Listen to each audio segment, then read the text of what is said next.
तो आप लोग अब ध्यान रखिएगा, इधर कुछ भी चलेगा मामला। कल वही प्रोग्राम था वहाँ, RDO साहब को फोन आ गया तो वहाँ चले गए। 5 दिन बची है क्लास। जो प्रश्न बार बार पूछे जा रहे हैं मैं वो सब आपको नोट करा रहा हूँ, ठीक? चाहे वो हिस्ट्री के हों, पोल के हों, साइंस के हों, ज्योग्राफी के हों, जो हमने करेक्शन किया वो लिख लो, क्योंकि वो बार बार पूछे जाते हैं हर कंडीशन में। तो पहले उसको लिखो, फिर जो है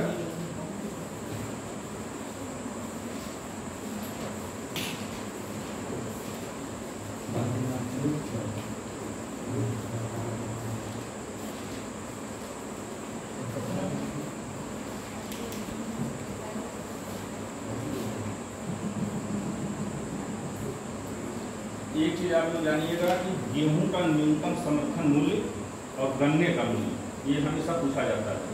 तो जब सरकार अपडेट करे गेहूं का न्यूनतम समर्थन मूल्य और गन्ने का, तो आप उसको तुरंत नोट करेंगे और याद रखेंगे, क्योंकि ये उत्तर प्रदेश में हमेशा पूछा जाता है कि गेहूं का न्यूनतम समर्थन मूल्य कितना है और गन्ने का। इस पर विशेष ध्यान आप दीजिएगा।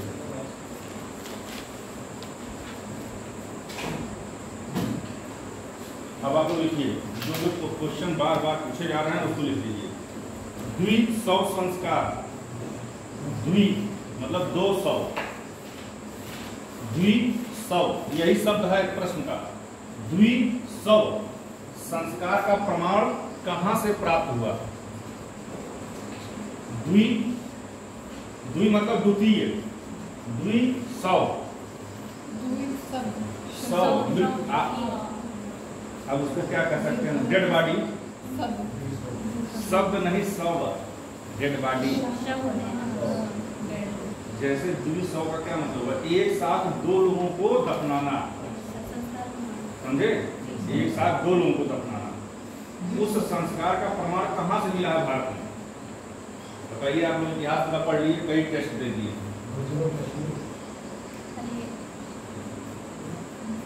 भाई आप लोग कई टेस्ट दिए, पूरा इतिहास पढ़ लिया। अब पूछे जाने वाला प्रश्न ये है, इसलिए मैं नोट करा रहा हूँ क्योंकि मुझे पता है, क्योंकि जब पूछेगा तो आपको लगेगा ये कहाँ से पूछ दिया। लिखिए उत्तर, लोथल। लोथल,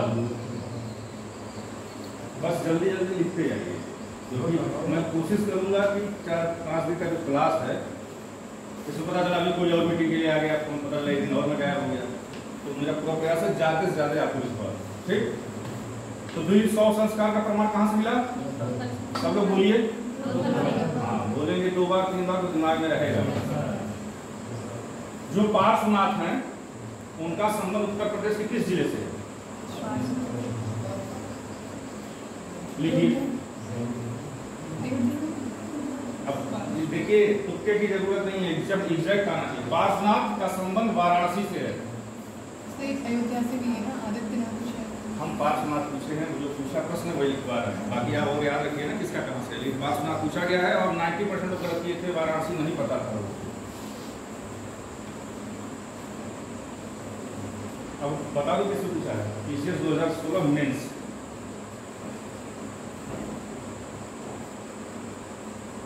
अशोक के किस शिलालेख में दक्षिण भारतीय राज्यों का उल्लेख है? अशोक के किस शिलालेख में दक्षिण भारतीय राज्यों का उल्लेख है? अब आप ये देखिए कि यही प्रश्न बनना है, ठीक है? आपको यहाँ इतना सोचना पड़ रहा है कि एग्जाम में सोच पाएंगे आप? जो आप 30 सेकंड दिए आपको लगा कि आगे तो भूल गया प्रश्न। द्वितीय अभिलेख में, द्वितीय अभिलेख में अशोक के दक्षिण भारतीय राज्यों का उल्लेख है।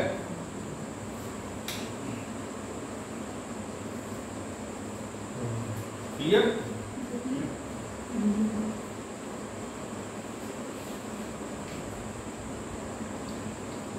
रुद्रदामन के जूनागढ़ अभिलेख। देखिए कभी कभी ये भी पूछा है कि जूनागढ़ अभिलेख किसका है? किसका है? रुद्रदामन का। रुद्रदामन के जूनागढ़ अभिलेख में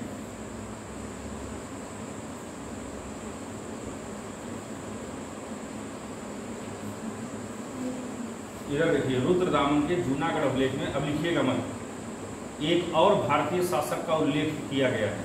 वही पूछा है कि रुद्रदामन के जूनागढ़ अभिलेख में किस अन्य भारतीय शासक का उल्लेख किया गया है? अशोक, अशोक का उल्लेख है।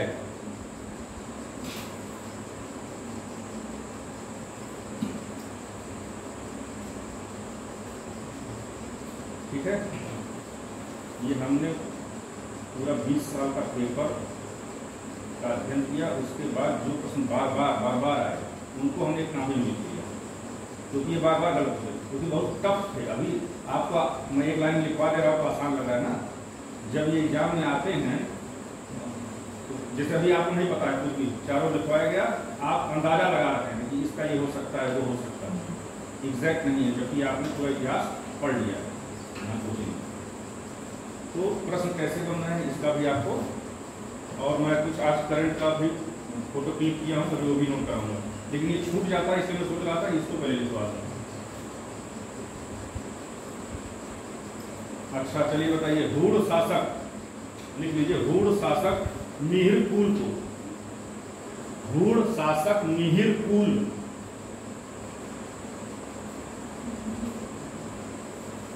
हूण शासक मिहिरकुल को किस भारतीय राजा ने पराजित किया?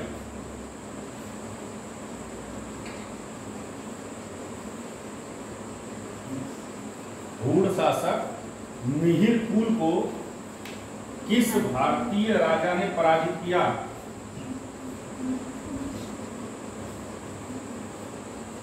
कोई शेर है बताने वाला?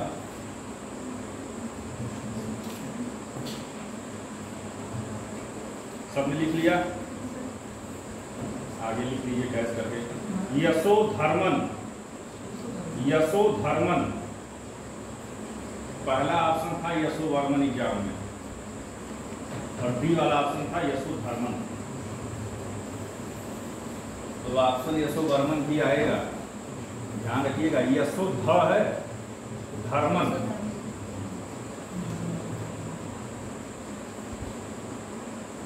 बहमनी राज्य की स्थापना किस सदी में की गई? बहमनी राज्य की स्थापना लिख करके छोड़ दो, हम आगे लिख पाएंगे। बहमनी राज्य की स्थापना आपसे पूछ रहा हूं किस सदी में की गई? कुछ नहीं, अब लिखो तो 14वीं सदी।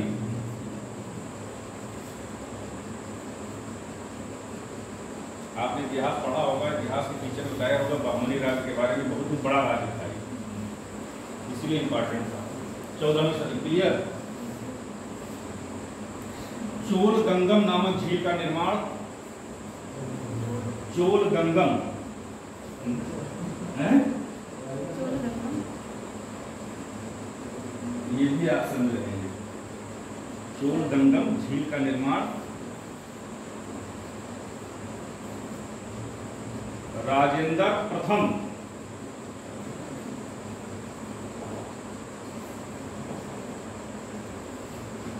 राजेंद्र प्रथम, फर्स्ट कर दो, राजेंद्र प्रथम।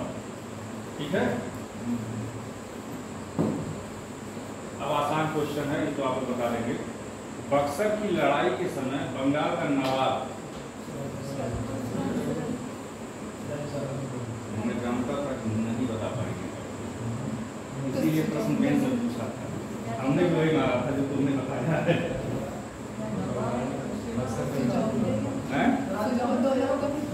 तो जो था उसका नाम कोई नहीं ले रहा है। बक्सर की लड़ाई के समय 1764 में हुई थी। मीर जाफर,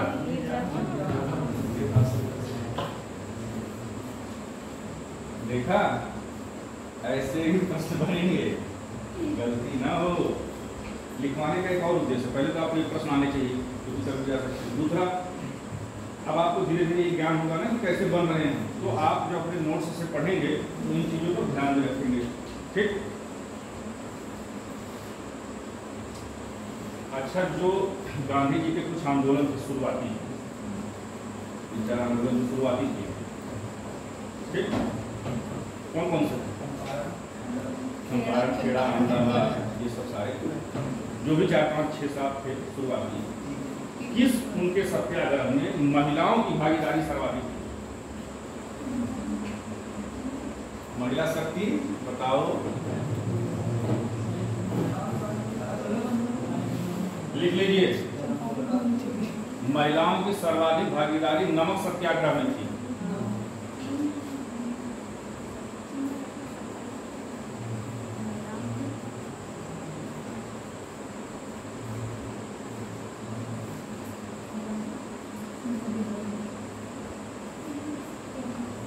अच्छा, नमक का प्रयोग सबसे अधिक कहाँ होता है? घर में।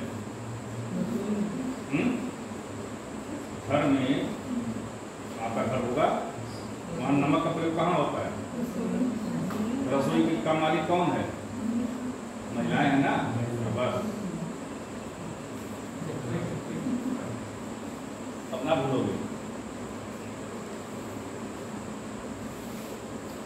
1885 में स्थापित बम्बई प्रेसिडेंसी एसोसिएशन, पूछा है बम्बई प्रेसिडेंसी एसोसिएशन की स्थापना कब की गई? 1885 में स्थापित बम्बई प्रेसिडेंसी एसोसिएशन।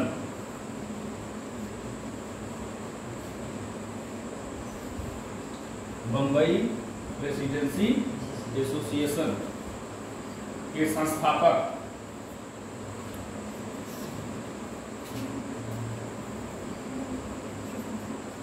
लग रहा क्या आ रहा है ना? लिख लो उत्तर। देखो ये भी पूछा गया है कि बम्बई प्रेसिडेंसी एसोसिएशन की स्थापना कब की गई और इनके संस्थापक फिरोज शाह मेहता।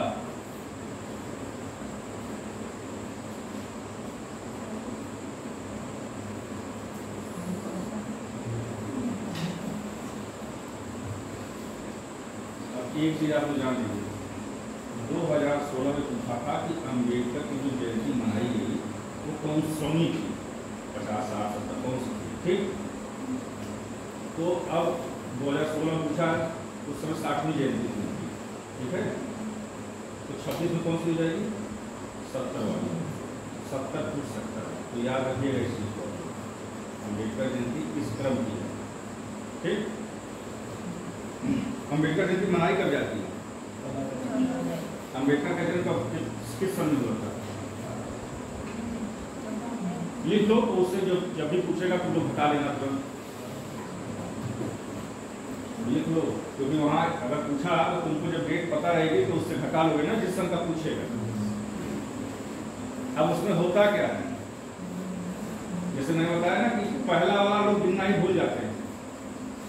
जब आप घटाएंगे तो एक कम बताएंगे आप, इसलिए पूछा।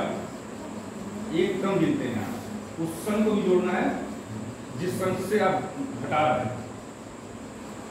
14 अप्रैल 1891, 14 अप्रैल 1891 इनका जन्म था। अब 2016 में पूछा गया था, जरा घटाओ तुम लोग, तो घटा के देखो। इसलिए कह रहा हूं ताकि गलती ना हो एग्जाम में।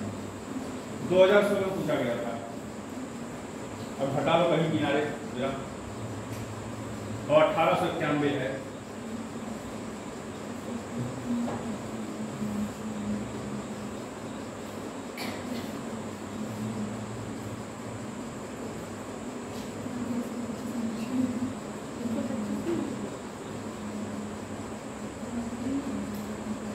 हाँ, एक चीज और ध्यान रखिए, सुनिए, ये तो जन्म की बात हो गई ना। पुण्यतिथि भी पूछा है इनसे, इनकी पुण्यतिथि। तो पुण्यतिथि कब से निकालेंगे? जब इनकी मृत्यु हुई थी। तो 14 अप्रैल 1891 लिखा ना जन्म, तो उसके आगे मृत्यु करके लिखो 1956। 1956 में इनको इनकी मृत्यु हुई थी। तो अगर पुण्यतिथि पूछे तो 56 से हटाएंगे। क्लियर है? और जन्म वाला पूछे तो 1891 से घटाएंगे। ठीक। अच्छा, जैसे पुण्यतिथि कौन सी मनाई गई ये पूछा था। हाँ, 60वीं हुई ना। अब है क्या, 55 से लोग किए तो बहुत लोगों का कितना आ गया? 61 आ गया। तो इसको ध्यान रखिए, गलती ना हो बस। अच्छा, नागपुर में अधिवेशन किस सन में हुआ था? बहुत फेमस था। लिखिए नागपुर अधिवेशन 1920।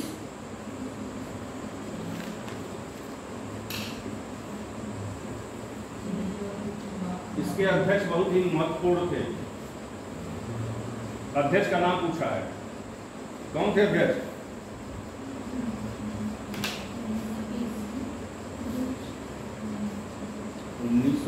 नागपुर अधिवेशन अध्यक्ष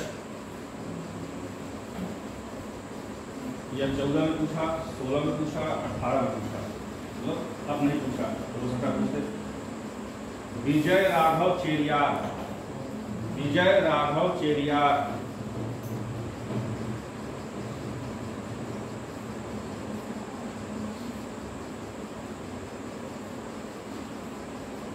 हो गया। अगला लिखिए गोगज कोई, एक अभिलेख है। गोगज कोई, गोगज कोई में, गोगज कोई अभी नहीं पढ़ेगा तो इतिहास में, ये एक अभिलेख है गोगज कोई। लिखो गोगज कोई, गोगज कोई में वैदिक देवताओं का वर्णन है। ये पूछा है कि निम्नलिखित में से किसमें वैदिक देवताओं का वर्णन, तो डायरेक्ट लिखिए गोगज कोई में वैदिक देवताओं का वर्णन है।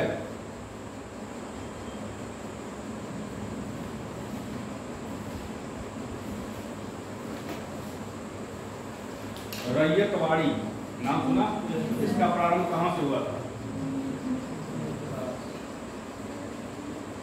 लिख लीजिए, किसी आए तो सोचना ना पड़े, तुरंत सही उत्तर। रैयतवाड़ी का प्रारंभ मद्रास।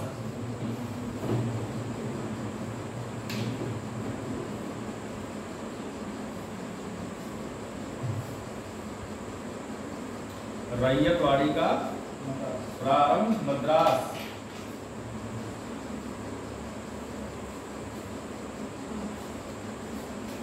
अब ये बताइए विधान परिषद के सृजन का उल्लेख किस चार्टर एक्ट में है? लिखिए विधान परिषद का सृजन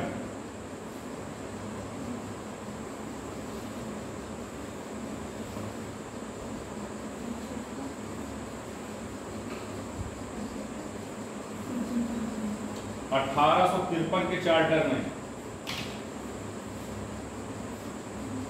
1853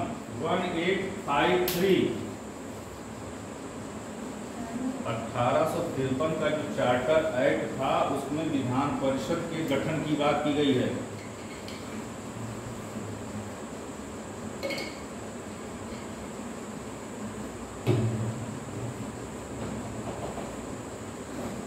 सब नहीं पढ़ा है, अगली बार से तो इतिहास भी पढ़ाऊं क्या करेंगे?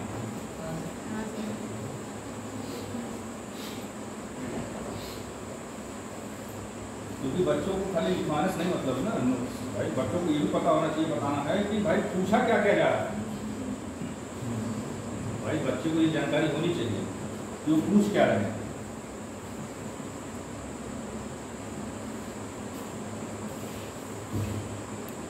एक थॉमस मुनरो बहुत फेमस थे, उनके बारे में एक प्रश्न पूछा है। प्रश्न क्या था कि भारत के संदर्भ में पितृसत्तात्मक दृष्टिकोण से किसे संबंधित माना जाता है? भारत के संदर्भ में पितृसत्तात्मक दृष्टिकोण, यह एकमात्र अंग्रेज थे जो पितृसत्ता को सही मानते थे, क्योंकि अंग्रेज तो बड़े खुले विचार के थे ना। वहाँ तो महिलाओं को भी बहुत आगे बढ़ाया जाता था। भारत इसीलिए पीछे था क्योंकि वहाँ पितृसत्ता थी। एक बार प्रश्न पूछा है भारत के पिछड़ेपन का कारण या जो महिलाओं के पिछड़ेपन का कारण पितृसत्तात्मक दृष्टिकोण है। पितृसत्तात्मक दृष्टिकोण का मतलब है पुरुषों का वर्चस्व। तो इसके समर्थक थे थॉमस मुनरो। पितृसत्तात्मक दृष्टिकोण के समर्थक थे थॉमस मुनरो। एक बार यह प्रश्न पूछा गया है कि महिलाओं के पिछड़ेपन का कारण है, उसमें एक आंसर था पितृसत्तात्मक दृष्टिकोण। अशिक्षा भी था, सारी चीज थी, लेकिन उत्तर इसका क्या था? पितृसत्तात्मक दृष्टिकोण। वो आज भी है, अगर किसी के घर भले पढ़ा लिखा हो, आप इस चीज़ को देखेंगे, अगर 3 लड़कियां हो गई तो वो चौथे में 500 मंदिर जाएगा और कामना करेगा कि आदमी डिस्कोट है ना, जबकि 2024 खत्म होने वाला है, आभा तो आई गए। तो कहने का मतलब यह है कि इन चीज़ों को ध्यान में रखना है, बस कुछ भी बने सोच के, और उसको आप ये देखिए ना कि आपके आसपास क्या माहौल है। कुछ प्रश्नों के जवाब आपको अपने व्यवहार से मिलेंगे, क्योंकि हर प्रश्न किताब में नहीं मिलेगा भाई। सीसाइड में कम से कम 15 से 20 क्वेश्चन ऐसे होते हैं जो आपकी पर्सनालिटी से संबंधित होते हैं। वहां आपको सोचना है कि सबसे सही क्या है। भाई प्रश्न बना देते हैं ना कि एक्सीडेंट हो गया, एक वृद्ध महिला है और एक पुरुष है और एक ऐसे हैं गिरे हैं, अब आपके पास समय बहुत कम है, एक ही को ले जा सकते हैं, किसको ले जाएंगे। वो आपका पर्सनालिटी चेक कि आप किसको प्रेफर करते हैं।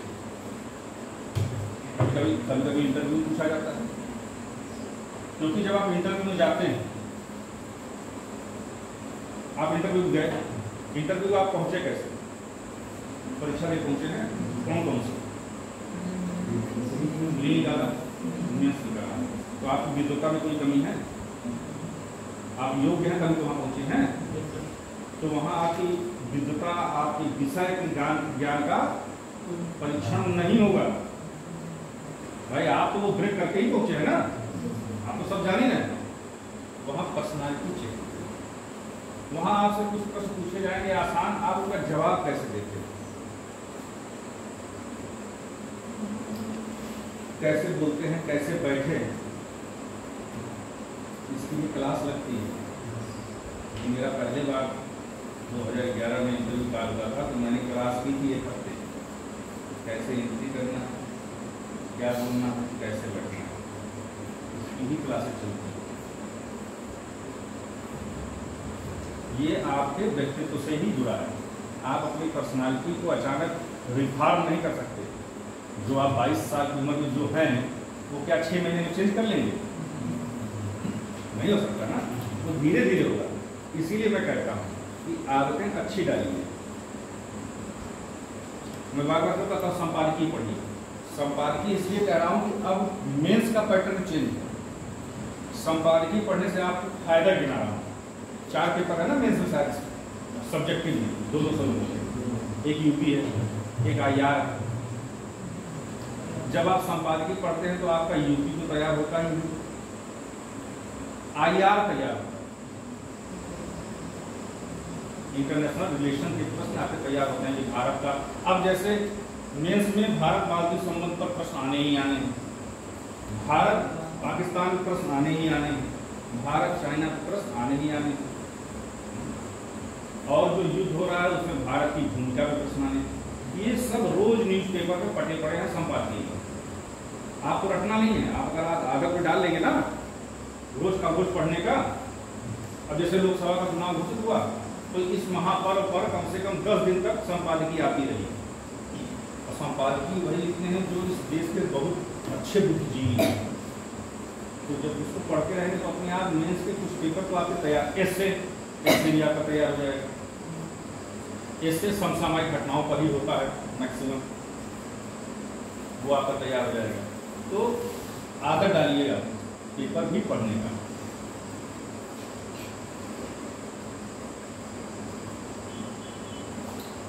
Indian institute of Ecology and Environment कहाँ? Indian institute of Ecology and environment,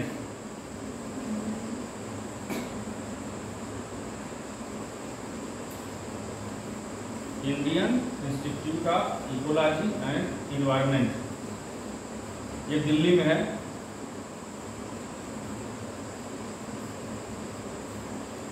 यह देखिए, यह प्रश्न पूछा गया था RO प्री 2013, RO मेंस 2015 और फिर PCS mains 2016। Indian institute of, इसको पढ़ लो, एक बार पढ़ो, दिल्ली में है।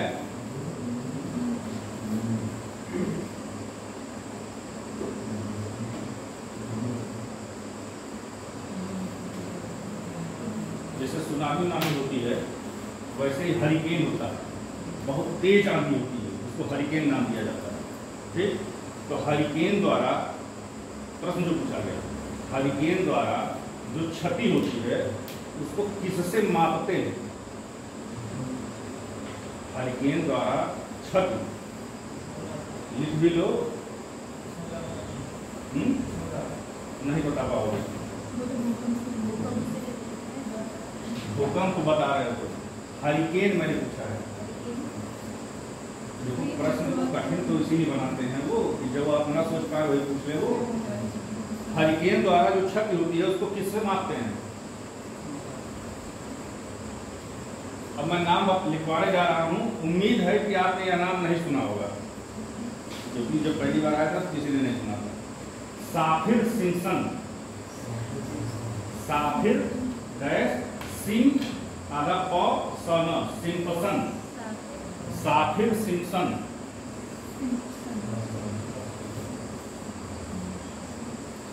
आधा नौ प है, सिम्पसन। नाम नहीं सुने थे ना?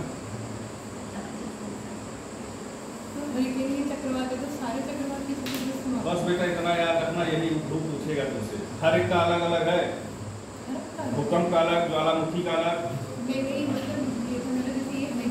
चक्रवात का नाम है। हाँ तो सारे चक्रवात। हाँ हाँ, तो भाई एक बिरादरी का एक हुआ ना। तो अब जैसे घर गए तो तुमको अब जहाँ जहाँ ऐसी चीजें मिली उसको नोट कर लो ना। तुमको ये पता चल गया घर के पूछा है तो सुनामी पूछ सकता है, भूकंप पूछ सकता है, ज्वालामुखी पूछ सकता है, तो जहाँ चीजें मिले उसको लिख लिया। जो जल निकाय में घनत्व प्रवणता को क्या दर्शाता है? जल निकाय में घनत्व प्रवणता,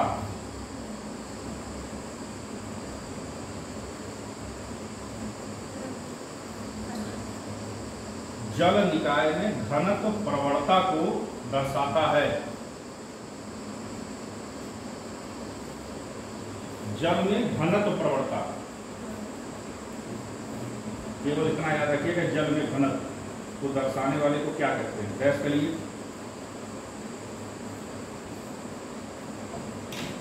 पिक्नोक्लाइन, पिक्नोक्लाइन,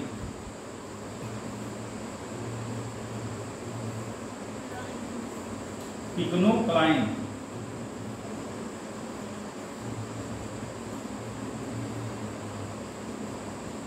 हो गया पिक्नोक्लाइन। और गहराई के साथ तीव्र तापमान परिवर्तन, देखिए गहराई के साथ तीव्र तापमान परिवर्तन,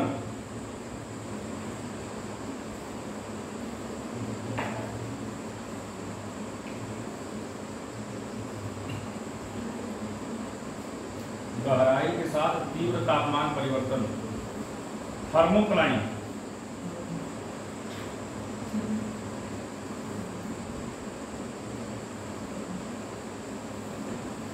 थर्मोक्लाइन। बाकी जो आसान है वो आपको हर जगह मिल जाएगा, गहराई, ऊंचाई, लंबाई नापने वाला, लेकिन ये दोनों कठिन था, पिक्नोक्लाइन और थर्मोक्लाइन। ठीक, अच्छा ये बताइए यमुना एक्शन प्लान किस सन में लाया गया? यमुना एक्शन प्लान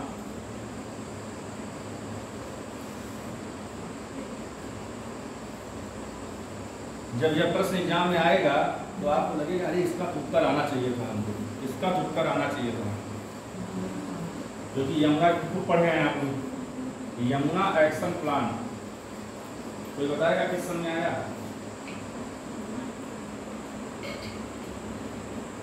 1993,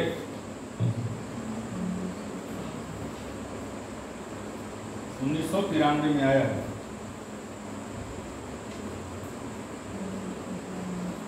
हो गया, अगला लिखिए पिन वैली उद्यान। पिन, पिन होता है pin, pin valley, pin valley उद्यान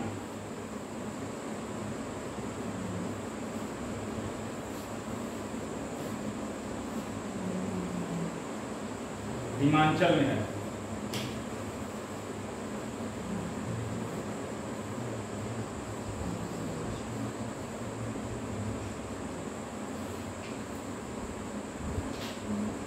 भारत का सर्वाधिक आबादी वाला द्वीप, भारत का सर्वाधिक आबादी वाला द्वीप बताओ।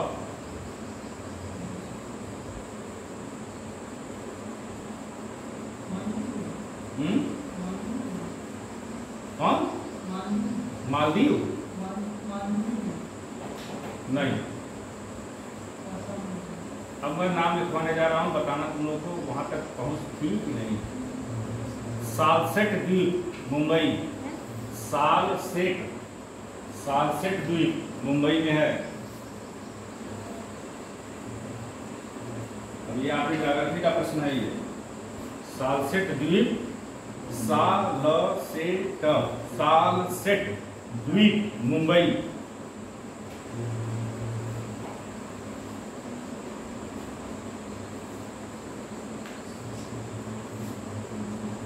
अच्छा, आप लोगों ने जनसंख्या नवीनीकरण पढ़ा? जनसंख्या नवीनीकरण पढ़ा है ना? हैं? अभी पढ़ा है? कल भी पढ़ा, आज भी पढ़ा। अब इसी का एक प्रश्न पूछ रहा हूं। ओल्ड एज डिपेंडेंसी रेशियो कितना है? ओल्ड एज डिपेंडेंसी रेशियो कल पढ़ा, आज पढ़ा, प्रश्न ये पूछा। ओल्ड एज, वृद्ध लोग का डिपेंडेंसी रेशियो कितना है? मैंने कहा ना, आपको ये पता होना चाहिए कि प्रश्न क्या बनेगा। लिख लीजिए। अच्छा, जब कहूंगा लिख लीजिए तभी लिखेंगे क्या आप लोग? मान लीजिए हमने नहीं लिख पाया, हम आगे चले गए, तो क्या आपको याद रहेगा? यही भ्रमण का गेट पार करते करते भूल जाएंगे या जाते जाते चौराहा? सच्चाई बता रहा हूं, इतने डाटे हैं, कहाँ से आ रहे? 14.2%।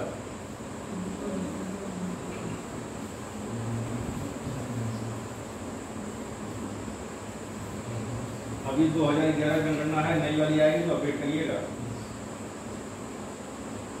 ठीक है? अच्छा, 14 वर्ष से कम आयु के बच्चों का प्रतिशत क्या है? लिख लीजिए भाई, वृद्धों का लिखा तो 14 वर्ष से कम का भी लिखिए।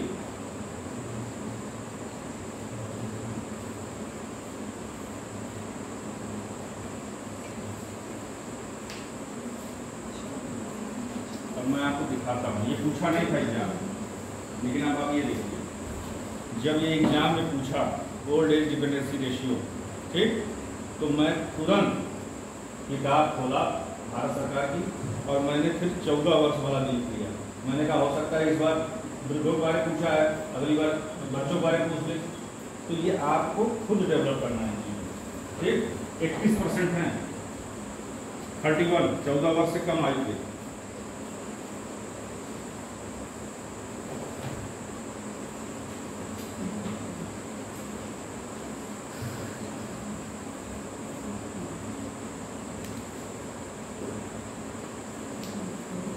दो प्रश्न हुए आपके जनसंख्या नवीनीकरण के, एक और लिखिए। भारत की कुल जनसंख्या में, भारत की कुल जनसंख्या में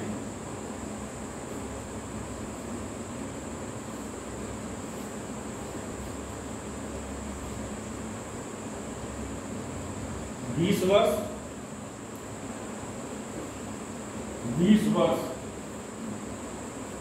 और उससे अधिक आयु के,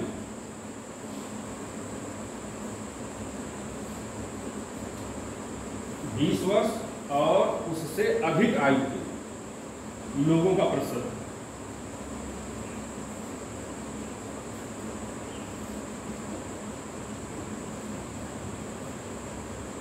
देखिए, आप लोगों ने 14 वर्ष लिख लिया, ओल्ड एज लिख लिया। अब पूछा है कि 20 वर्ष और उससे अधिक आयु के लोगों का प्रतिशत कितना। आप लोगों ने 2 दिन जनसंख्या नवीनीकरण पढ़ा, लेकिन इन चीजों को नहीं पढ़ा, और ये 3 प्रश्न हैं। लिखिए 59.59, 59.29%।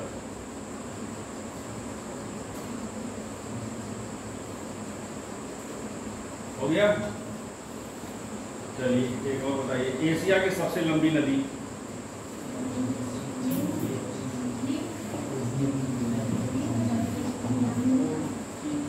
ही है, चलो क्लियर है, सही है, लेकिन सारे ऑप्शन ही चीन के आए थे, ऐसे ही नाम सब आए थे ना, लिख लीजिए। हाँ सही बात जा रहे, क्या होता है वो? हाँ सही है, यांग यांग हाँ यांग कसी, यांग आधा ग तसी, यांग कसी एशिया की सबसे लंबी नदी है।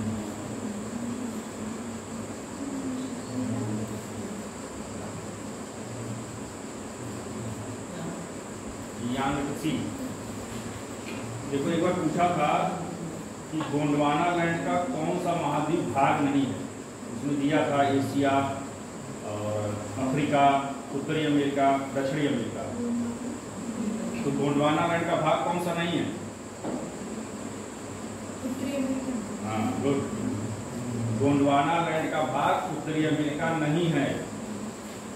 कंफ्यूजन अगर हो भैया लिख लेना, क्योंकि वहां जाकर के कुछ और मत मार देना। गोंडवाना लैंड का भाग नहीं है उत्तरी अमेरिका।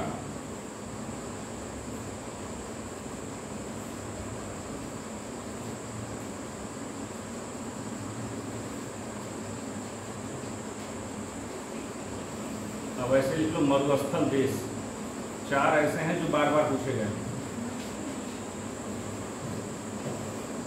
हमको लगता है लगभग लोगों को पता होगा, फिर भी लिख लो। सोनोरन मरुस्थल, Sonoran, Sonoran America, Sonoran America बहुत घनी है, इसलिए सोना वहीं पाया जाएगा, जान लीजिए आप। सोनोरन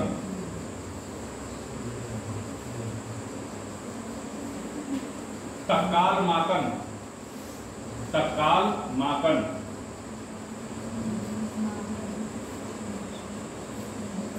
तत्काल तो आधा क है फिर पूरा क, तत्काल माकन,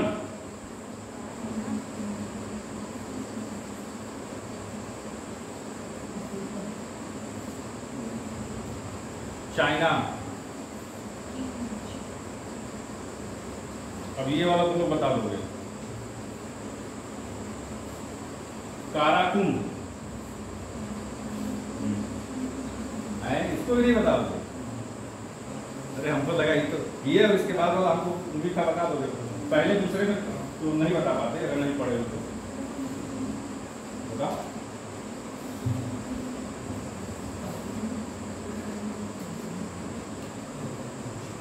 Karakum, Turkmenistan,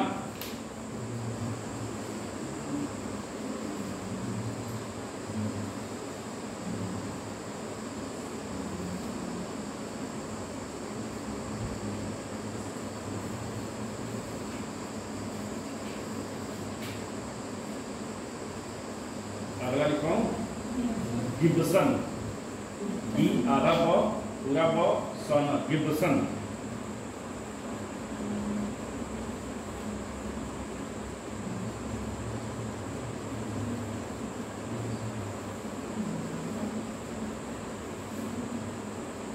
Australia, Gibson Australia,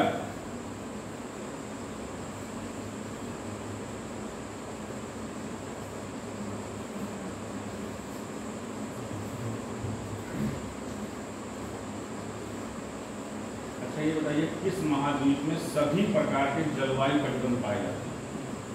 किस महाद्वीप? सभी प्रकार के जलवायु कटिबंध, ये 3 बार पूछा है। एशिया, इसीलिए कहा जाता है भारतीय सेना हर मौसम में लड़ाई करने में सक्षम है, इसलिए बहुत ही ताकतवर है। लिख लीजिए सभी प्रकार की,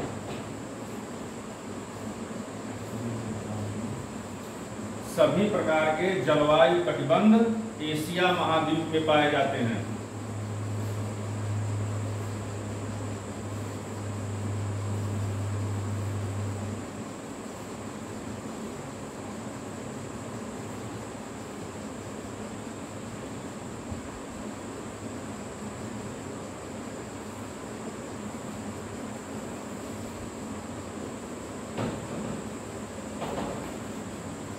होता है टैगा वन। ठीक, इसके बारे में पूछा है कि टैगा वन विशिष्टता है किस क्षेत्र की। टैगा वन विशिष्टता है किस क्षेत्र में पाया जाता है टैगा वन?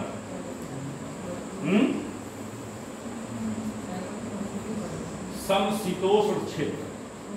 टैगा वन समशीतोष्ण क्षेत्र। समशीतोष्ण ब्रैकेट में लिख लीजिएगा, इंग्लिश वाला भी नाम हिंदी में लिख, टेम्परेट रीजन कहते हैं इसको। समशीतोष्ण क्षेत्र, बगल में टेम्परेट।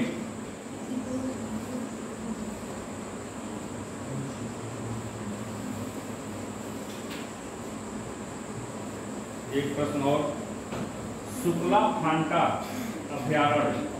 शुक्ला फांटा अभयारण्य। शुक्ला फांटा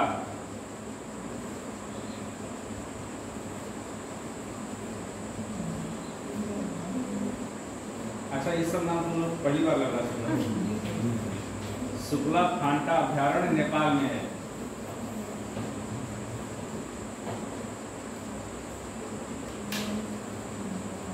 सोच रहे हो सब खत्म होने वाला था, ये सब प्रश्न कहाँ से आ गए?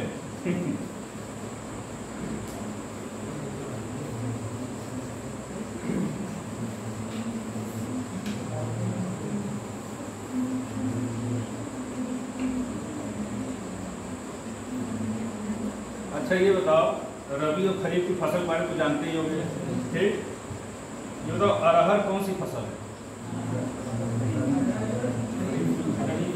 है? सही सही सोच के बोलो। हैं? खरीफ। हाँ, ये कई बार पूछा है, कंफ्यूजन होता है।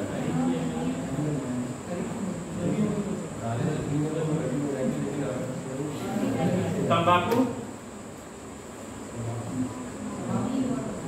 ऐसा है, खरीफ रबी करने से अच्छा है, तुम लोग लिख लो। कुछ इंपॉर्टेंट हमने लिखा है, उसको याद रखना, कंफ्यूजन न हो, क्योंकि ये आसान प्रश्न है ना, खरीफ और रबी, इसको ना गलत कर दो। तो खरीफ फसल डैश कर लो, 4-5 हमने लिखा है, उसको आप लोग लिख लो। धान, ज्वार, बाजरा, मक्का। धान, ज्वार, बाजरा, मक्का।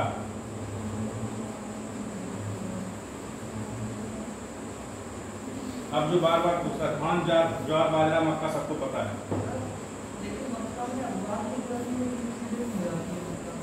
बहुत दिमाग में लगाओ, ये पूछेगा, इसको गलत मत करना। पीएचडी वाले हैं, एजी वाले। हाँ, तो एजी वाले जैसे संविधान का प्रश्न जानते हो कौन गलत करता है? जिनका पॉलिटिकल साइंस प्री में होता है, वो संविधान का प्रश्न गलत कर देते, क्योंकि इतना डीप सोचने लगते हैं वो कि वो संविधान का प्रश्न गलत करके चले जाते हैं। धान, ज्वार, बाजरा, मक्का। अब जो 3 है वो लिखिए महत्वपूर्ण, कपास, अरहर, गन्ना। कपास, अरहर, गन्ना।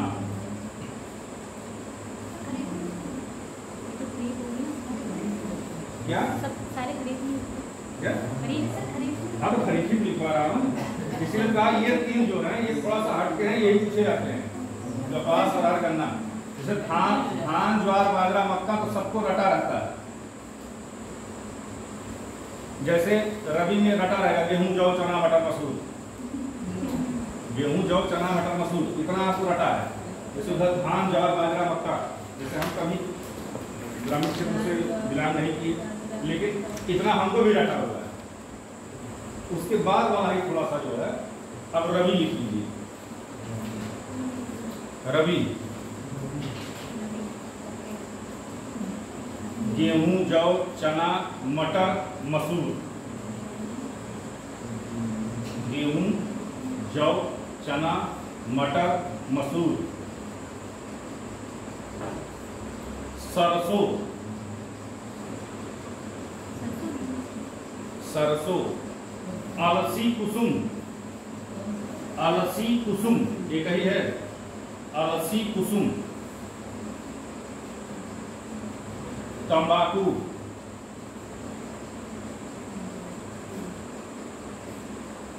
बरसीम। बाकी तुम लोगों को जहाँ मिलेगा कुछ और नोट कर लेना, ये हमने इम्पोर्टेंट नोट किया था इतना, ठीक।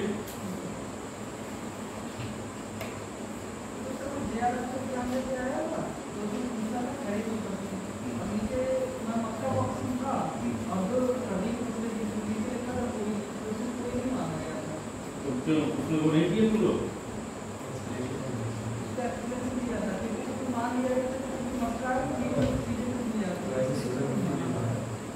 अगर ऐसा कोई अपडेट उत्तर प्रदेश सरकार का, भारत सरकार का आए तो आप सही कर लीजिएगा, ठीक। अगर कोई ऐसा अपडेट आ जाता है वेबसाइट पर उनके, जो मैगजीन में आ जाए कि इस वेबसाइट पर है, आप करेक्शन कर लीजिएगा। चलो लिखो, नीरू मारू जल संग्रहण कार्यक्रम। नीरू मारू जल संग्रहण कार्यक्रम, ये बहुत पुराना है और पूछा इसको 18 साल बाद। नीरू मारू जल संग्रहण कार्यक्रम। अब आपसे ये भी पूछ सकता है कि निम्नलिखित में से कौन जल संग्रहण का कार्यक्रम है? तो नीरू मारू है, यह आंध्र प्रदेश में है, डैश करके लिख लीजिए, आंध्र प्रदेश।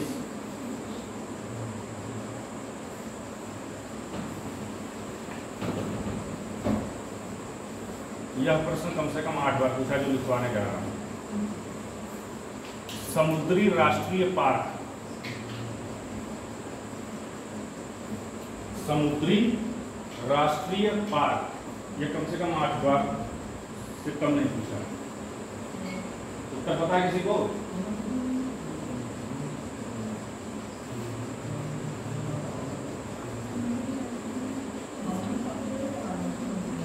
कच्छ की खाड़ी, समुद्री राष्ट्रीय पार्क कच्छ की खाड़ी।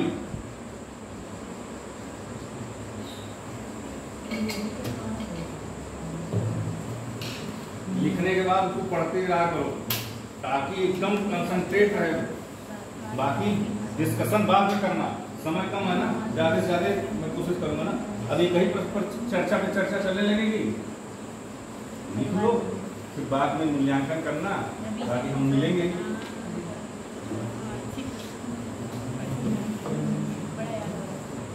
अब केजी वाले हो तुम तो बता ही दोगे, बाकी लोग बताएं।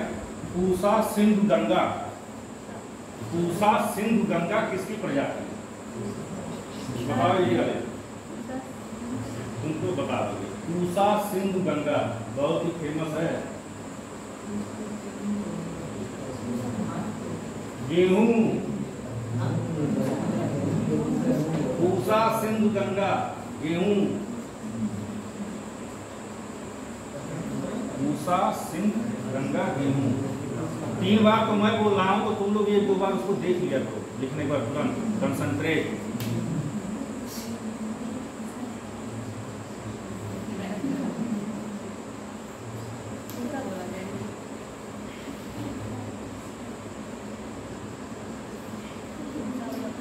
एक बार पूछा है निम्नलिखित में से किस राज्य में अधिकतम औसत वार्षिक वर्षा होती है? औसत वार्षिक वर्षा होती है, लिखिए केरल में। केरल में अधिकतम औसत वार्षिक वर्षा होती है। अब ये है, अब इसमें अगर कोई चेंजिंग आए तो आप इसको चेंज कर लीजिएगा। ये नहीं सर ने लिखवाया लेकिन ये डाटा हमको मिला, ये हमने लिखवाया आपको 2020 का। हो सकता है आपको अभी कोई नया डाटा आ जाए, आप तैयारी कर रहे हैं तो ये पता है ना कि ये इंपॉर्टेंट है, और जब तक आपको कुछ नहीं मिलता है तब तक आपको यही उत्तर रहेगा। केरल, अरे भाई 3.5 साल पहले हम भी स्टूडेंट ही थे, तैयारी तो कर रहे थे, अभी तो 4 साल ही तो होने जा रहे हैं। 4 साल पहले तक तो हम भी तो तैयारी कर रहे थे, तो अपडेट होना है आपको। चलो भाई, एक और बहुत बढ़िया झील का नाम आया है, घेपन झील। घेघा होता है ना, घेघा, तो घेपन झील किस राज्य में है?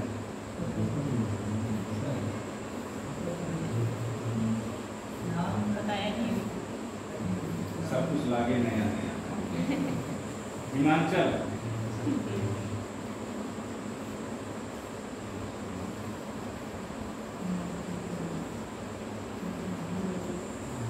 एग्रो इकोलॉजिकल जोन कितने हैं बताओ?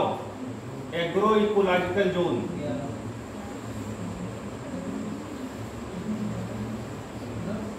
लिख लिया? एग्रो इकोलॉजिकल जोन पहले लिख दो। 20। इसमें कोई बदलाव नहीं है, अभी तक तो नहीं है, देख लेना, अगर होगा तो बढ़ेगा ही। एग्रो इकोलॉजिकल जोन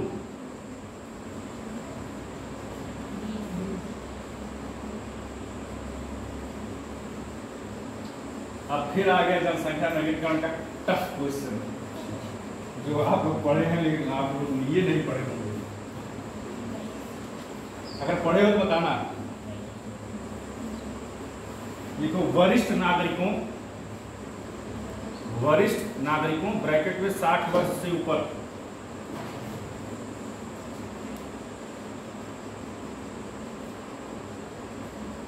वरिष्ठ नागरिकों ब्रैकेट में 60 वर्ष से ऊपर की अधिकतम की संख्या का अधिकतम प्रतिशत, की संख्या का अधिकतम प्रतिशत बताइए। 2 राज्यों का नाम, दो ये नहीं पढ़े थे ना, लिख लो आगे। Number 1 Kerala, number 2 Goa.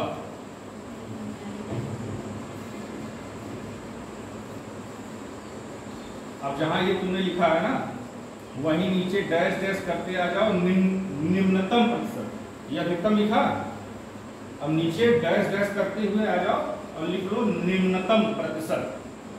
आपने अधिकतम लिखा, अब निम्नतम लिखिए।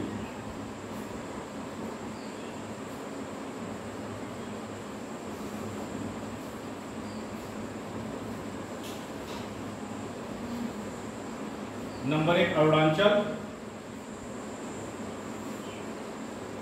Number 1 Arunachal, number 2 Meghalaya.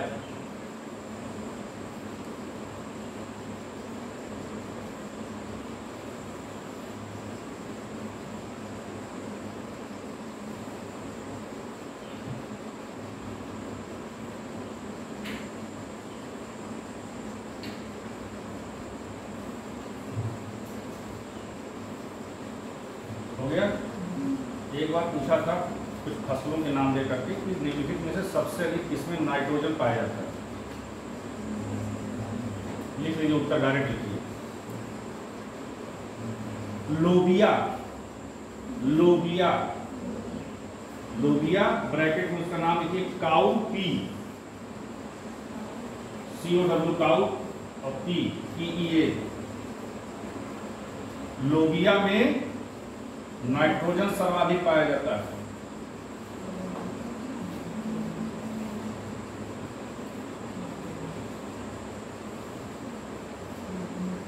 एजी वालों के लिए कठिन प्रश्न है ना ये सब।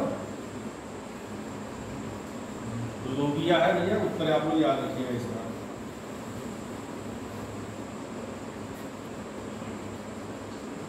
बहुत पुराना है प्रश्न, कभी कभी पूछ देता है। ठीक, 3 बार पूछा है इसलिए इसको याद रखिएगा। व्यापार एवं माल, व्यापार एवं माल, व्यापार एवं माल निशान एक्ट, निशान एक्ट पारित किया गया।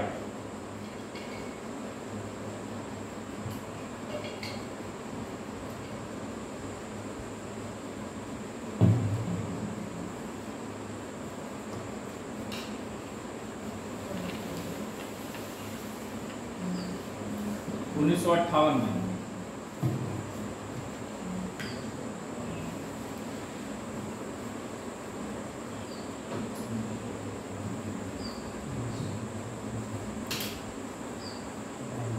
एक बार पूछा है कि भुगतान संतुलन में कौन सी चीजें शामिल होती हैं और व्यापार संतुलन में। ठीक, आप लिख लीजिए। भुगतान संतुलन में सम्मिलित होता है, भुगतान संतुलन में सम्मिलित होता है। ये इकोनॉमिक्स का क्वेश्चन है आपका।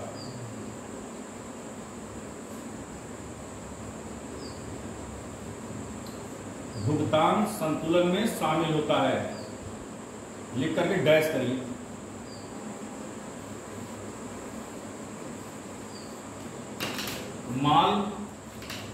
माल सेवा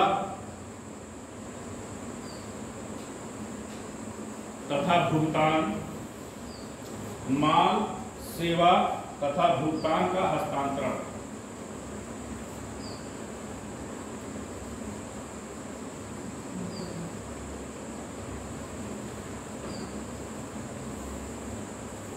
अब देखो भुगतान है तो भुगतान तो रहेगा ही, आपको याद रखना है माल और सेवा। माल मतलब गुड्स, ठीक।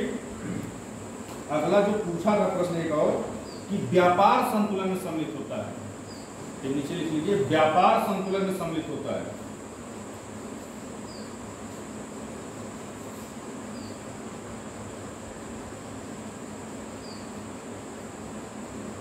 केवल माल गुड्स,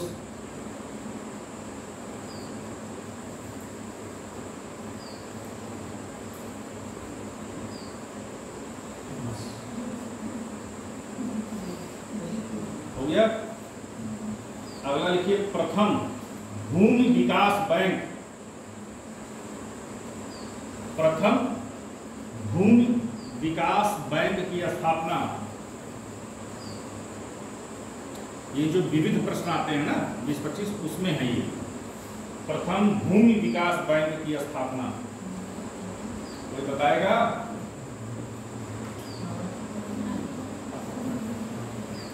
कभी सुना, कभी नजर से गुजरा है? चलो ठीक है। अब ईमानदारी से जब मैं उत्तर लिखवाऊंगा तो बताना कि गुजरा था कि नहीं। 1920 में झांग पंजाब,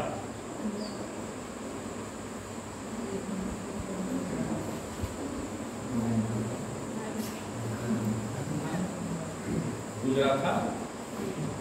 नहीं गुजरा था।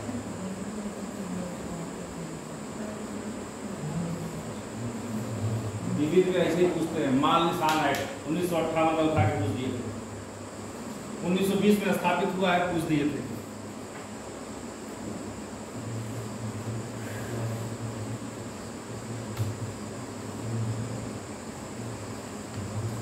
पूछा था निम्नलिखित में से किस द्वीप में एक संरक्षित कच्छ वनस्पत क्षेत्र है? तो आप पूरा लिख लीजिए, पूरा लिखवा दे रहे, ठीक। गोवा के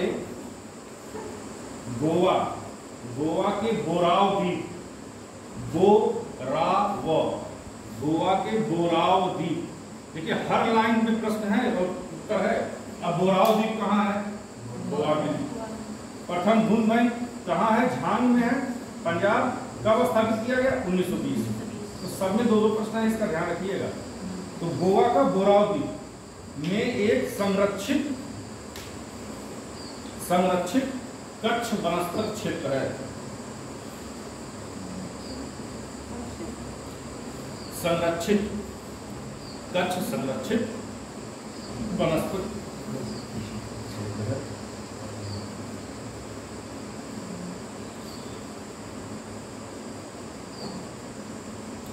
उत्तर प्रदेश में कई विश्वविद्यालय हैं जिसमें से कुछ बहुत ही फेमस है। उसी में एक है काशी विद्यापीठ। तो यह प्रश्न पूछा गया कि एक बार पूछा गया कि काशी विद्यापीठ की स्थापना किस सन में की गई, ठीक। उसके फिर 3-4 साल बाद उन्होंने पूछा काशी विद्यापीठ की स्थापना किसने की। तो क्या आपको पता है दोनों उत्तर? तो लिखिए काशी विद्यापीठ की स्थापना, बताओ। अगर आ रहा है कुछ भी ध्यान में तो बताओ।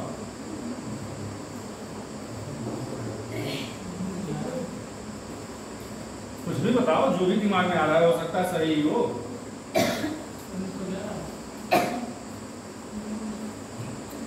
1921 में शिव प्रसाद गुप्ता ने की।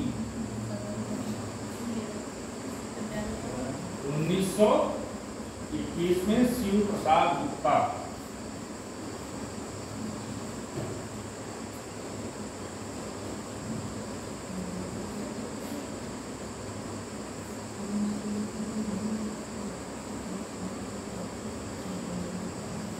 हो गया। एक बार पूछा था निम्नलिखित में से उत्तर प्रदेश की कौन सी जनजाति में बहुविवाह पाया जाता है? ठीक, तो लिख लीजिए जौनसारी। जौनसारी, जौनसारी जनजाति, उत्तर प्रदेश।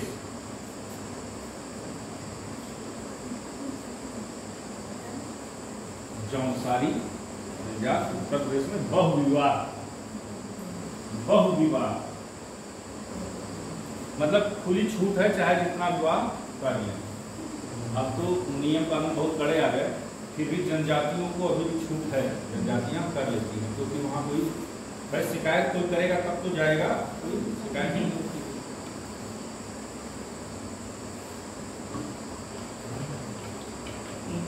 अच्छा, कस्तूरबा गांधी चल रहा है ना इस समय, इसकी स्थापना कब की गई थी? भाई हर जगह चल रहा है, हर जगह। लेकिन ये कस्तूरबा गांधी संचालन जो हो रहा है किस सन से शुरू किया गया, ये पूछा है। 2004।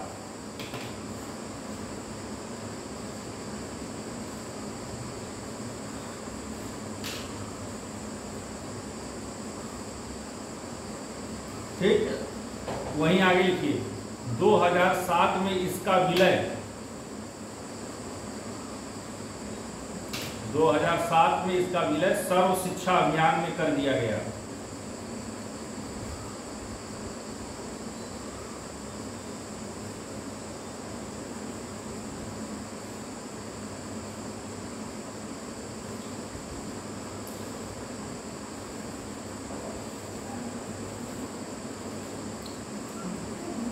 अगला लिखिए central institute, central institute, central institute for research, for मतलब के लिए, central institute for research on cattle, on cattle. Cattle मतलब क्या हुआ? हाँ, मवेशी। सेंट्रल इंस्टीट्यूट कहाँ है? उत्तर प्रदेश में है। ठीक है, उत्तर प्रदेश में कहाँ? मेरठ। मेरठ उत्तर प्रदेश लिख लीजिए।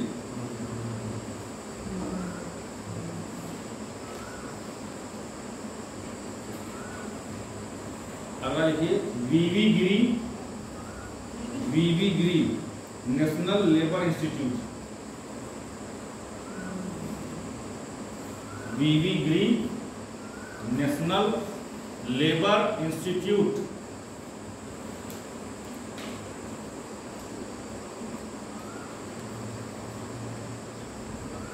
कहाँ है? ये बहुत ही इंपॉर्टेंट है, वीवी गिरी वाला। नोएडा,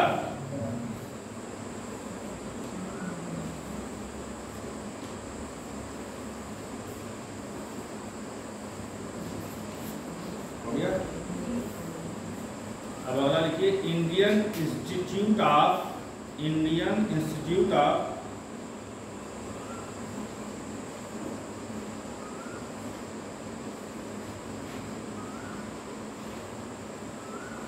हैंडलूम, हैंडलूम टेक्नोलॉजी,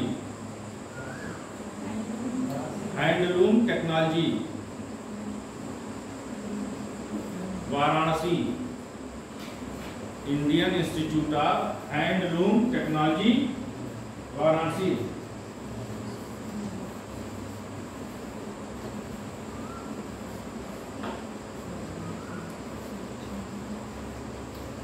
अगला बताइए आप लोग, भारत की सकल प्रजनन दर 2011 में, अभी पढ़े हो लोग ना, बताओ भारत की सकल प्रजनन दर 2011।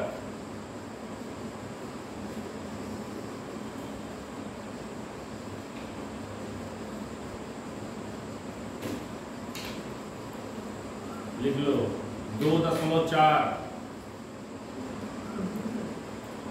क्योंकि इसका ऑप्शन ऐसे ही आएगा 2.2, 2.3, 2.4, 2.5, एग्जैक्ट पता होना चाहिए 2.4। अच्छा बताओ मिर्च में कौन सा विटामिन पाया जाता है, तो बता दोगे? मिर्च में गुड, विटामिन सी पूछा है, अगर नहीं याद है तो लिख लीजिए, मिर्च में विटामिन सी पाया जाता है।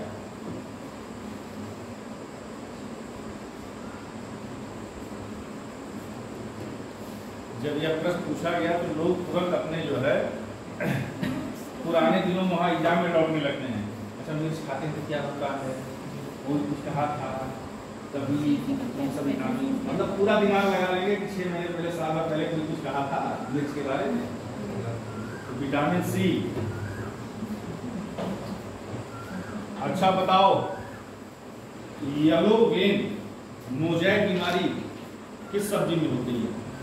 येलो वेन मोज़ेक बीमारी लिख लीजिए पहले, yellow vein mosaic, yellow vein mosaic बीमारी, येलो किस सब्जी में? अरे सोचो, सब्जी भी तो देखी होगी गांव में, कोई सब्जी है जो पीली हो जाती है, खराब हो जाती है।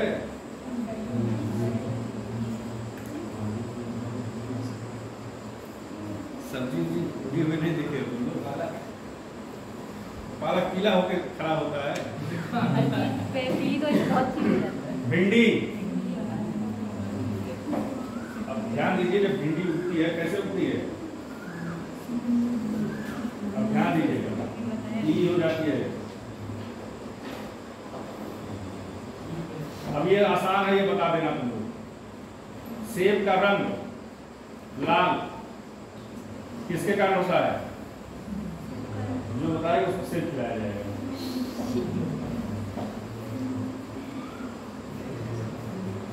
तो कहने का मतलब सेब कुछ दिया, तो अब आप लोग ये ध्यान रखिएगा, टमाटर का भी देख लीजिएगा, ठीक है? लाइकोपीन होता है टमाटर का, मिर्च हरा क्यों है, ये सब देख लीजिएगा।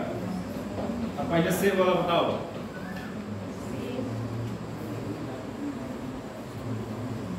लोग जाएंगे दुकान में, कहेंगे भैया लाल सेब देना, टमाटर भी मांगेंगे लाल।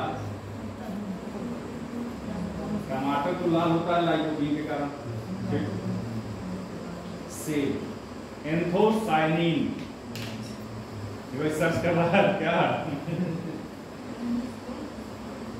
एंथोसायनिन लिख लीजिए।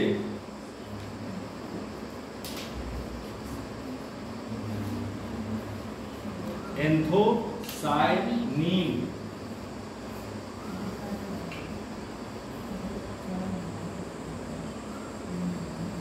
क्रिमिनल ट्राइब्स एक्ट सर्वप्रथम कब आया?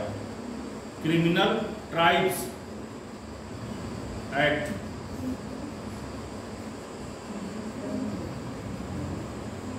ट्राइब्स मतलब क्या होता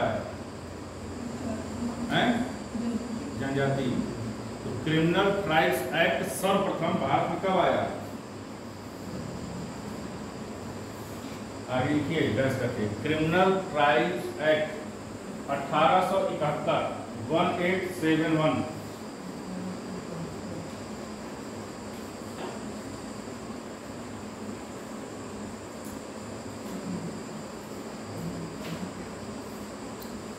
उत्तर प्रदेश में परंपरागत भूमि मापन की इकाई कौन सी है?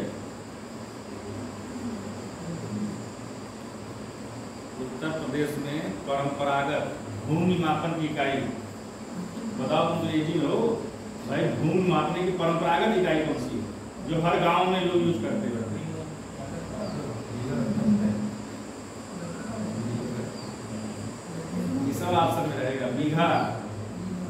लिखिए बीघा। अब जैसे यही प्रश्न आएगा ना, वहाँ आप इतना दिमाग लगाएंगे कि गलत करके आएंगे, क्योंकि आपको लगेगा कि तो आसान है, तो मैं जानता हूँ। तो जिसे परंपरागत में कहीं मान लीजिए कट्ठा भी है, कहीं कुछ है, कहीं डेसिमल है, कहीं वर्ग हेक्टेयर है, कहीं गज है, तो ये सारी चीजें तो आपके सामने हैं। सही उत्तर वो होगा जिसे मतलब उत्तर प्रदेश में सर्वाधिक जगहों पर जिसका प्रयोग होगा तो बीघा हो गया। भाई आप अपने आसपास का लगे देखने, आपने कहा यार हमारे 8-10 जिले का तुमको याद आ रहा है गज है, किसी को लगा कट्ठा है, लेकिन है क्या कि उत्तर कौन सा सही होगा जो पूरे प्रदेश में सर्वव्यापी है, तो बीघा। एक आम आप लोगों ने नाम सुना होगा, आम्रपाली, सुना है?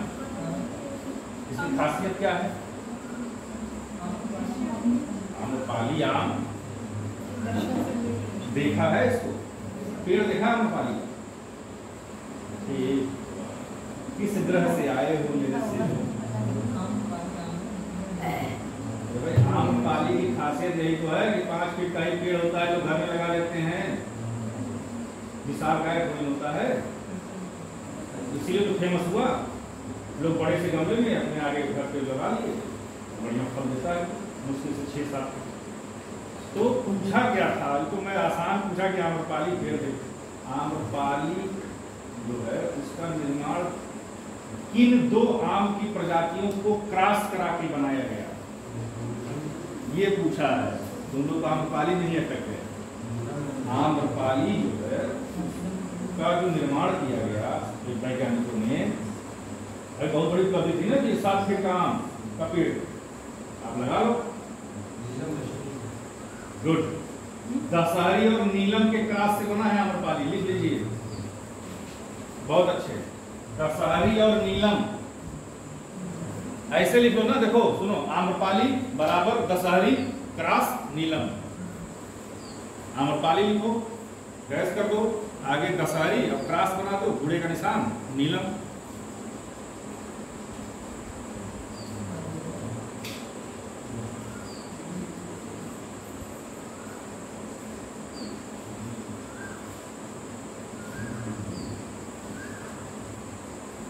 हो गया।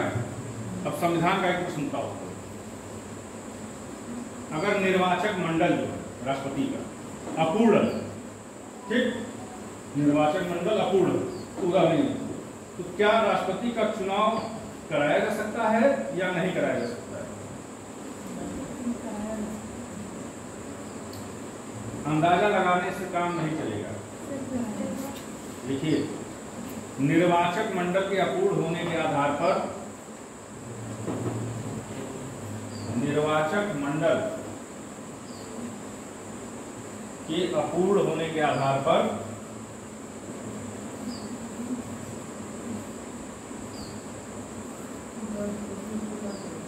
राष्ट्रपति का चुनाव स्थगित नहीं किया जा सकता।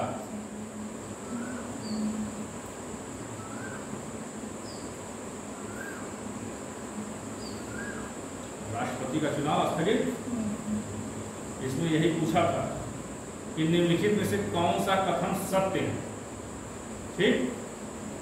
तो 3 ऑप्शन गलत थे, एक यह दिया था।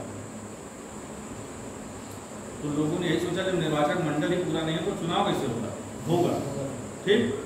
अच्छा, उद्देशिका, उसका नाम सुना ना आप लोगों ने, उद्देशिका, इसमें कितने प्रकार के न्याय की व्यवस्था की गई है? ठीक, क्लियर है सबको? उद्देशिका में 3 प्रकार के न्याय की व्यवस्था है, ठीक?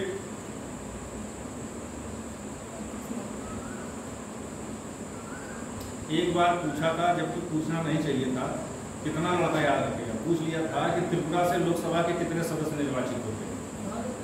त्रिपुरा है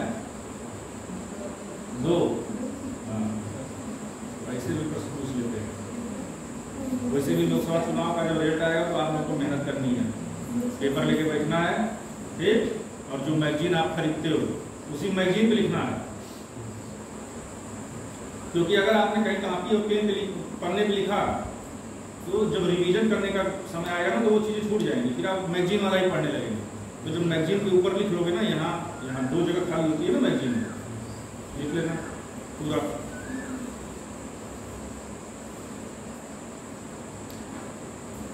एक मैं लाइन बोल रहा हूं, इसका आप लोग उत्तर बताइएगा। राज्य के विधानमंडल के, क्लियर है, राज्य के विधानमंडल के किसी सदस्य के निरहरता, मतलब उसको सदस्यता हटा दी जाए, से संबंधित किसी प्रश्न का विनिश्चय, अंतिम निर्णय करने हेतु अंतिम सत्ता कौन सी है? विधानमंडल का कोई सदस्य है, इसको हटा दिया गया पूरी तरीके से, इसका निर्णय करने की अंतिम सत्ता कौन सी है? राज्यपाल। अगर नहीं पता है तो बोलो, लिखवा दें। यही लाइन है। राज्य के विधानमंडल के, क्लियर रहे तो ठीक, क्योंकि वहां ऑप्शन आएगा विधानसभा अध्यक्ष, राज्यपाल, मुख्यमंत्री। लोकसभा में जो अंतिम सत्ता जब पूछेगा कि पूरी तरीके से उसको हटा दिए, मतलब खत्म कर दिया गया उसका कार्यकाल, तब राष्ट्रपति आ जाएंगे। सस्पेंशन की बात यहां नहीं की गई है कि सस्पेंड तो विधानसभा अध्यक्ष करेगा उसको, इसीलिए इसमें पूछा है ना, निरंतर संबंधित किसी कुछ का विनिश्चय करने तो अंतिम सत्ता पूर्ण रूप से राज्यपाल हैं। यह तो आपको पता ही है कि पंचायती राज किस सूची में है? ये नहीं, संघ राज्य समवर्ती किस सूची में है? पंचायती राज है।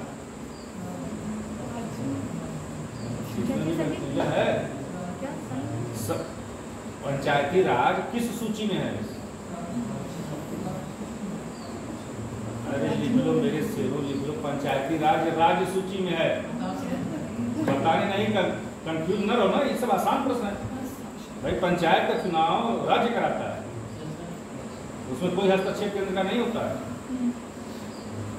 अब ये सब आसान प्रश्न है भाई, यही गलती करके आओगे तो मानो ह्यूमन एरर जो बताता हूँ यही है, आओगे 3 दिन टेंशन में रहोगे, यही कैसे गलत कर दिया, गाँव में चुनाव होता, प्रधान छोड़ देते हैं।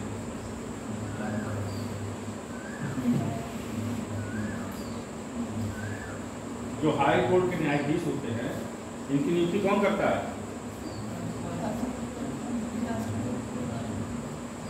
राष्ट्रपति। लिख लो, यही सब गलत करके आओगे तुम लोग, संविधान के प्रश्न है। सही है, राष्ट्रपति। राज्यपाल बता रहा है ना बच्चे, वहां गलती हो। ऐसा है जब सुप्रीम कोर्ट पूछता है तब तो बच्चे क्लियर रहते हैं, इसीलिए पूछा था ये प्रश्न। उच्च न्यायालय के न्यायाधीशों की नियुक्ति राष्ट्रपति करता है।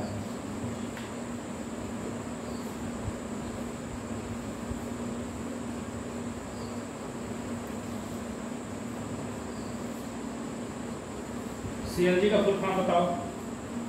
CNG, compressed natural gas. और कोई? सीएनजी, हाँ ठीक। प्रथम सीएनजी ट्रेन कहां से कहां तक चलाई गई? लिखिए, प्रथम सीएनजी ट्रेन लिख लीजिए। प्रथम सीएनजी ट्रेन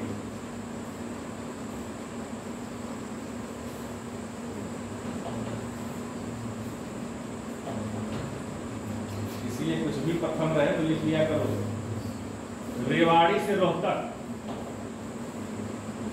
रेवाड़ी से रोहतक।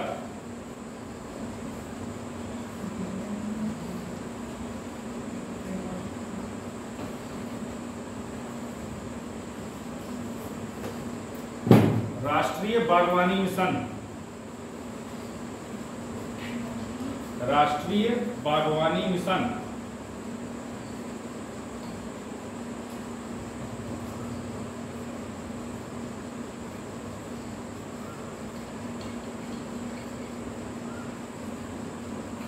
मई 2005।